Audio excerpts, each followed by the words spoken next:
narito na ang nagbabagang balita sa oras na ito. Patuloy ang pagdagsa ng mga deboto ng itim na Nazareno sa Quirino Grandstand para sa pahalik.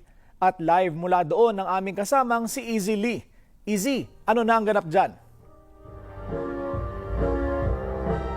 Willard, kahit natirik ang araw dito sa Quirino Grandstand, patuloy pa rin ang pagdating ng mga deboto para sa ikalawang araw ng pahalik sa imahe ng Poong Nazareno. Pero kumpara kagabi, Willard, mas kakaunti ang mga deboto ngayong hapon. Ayon naman sa District Director ng Manila Police na si Colonel Arnold Ibay, payapa ang sitwasyon dito sa Quirino Grandstand simula pa kahapon at wala pa silang naitatalang malaking kaganapan na makatatawag ng pansin sa mga pulis.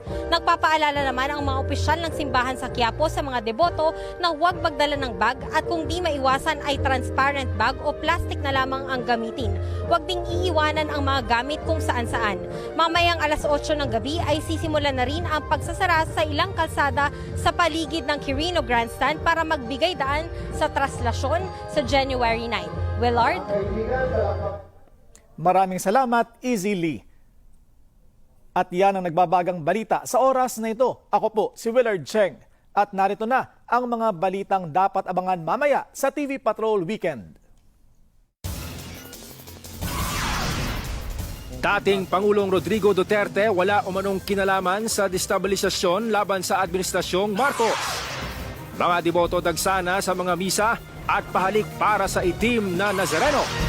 At kapamilya host Roy Domingo at longtime girlfriend na si Mikey Pineda kasal na. Ang detalye mamaya sa TV Patrol Weekend.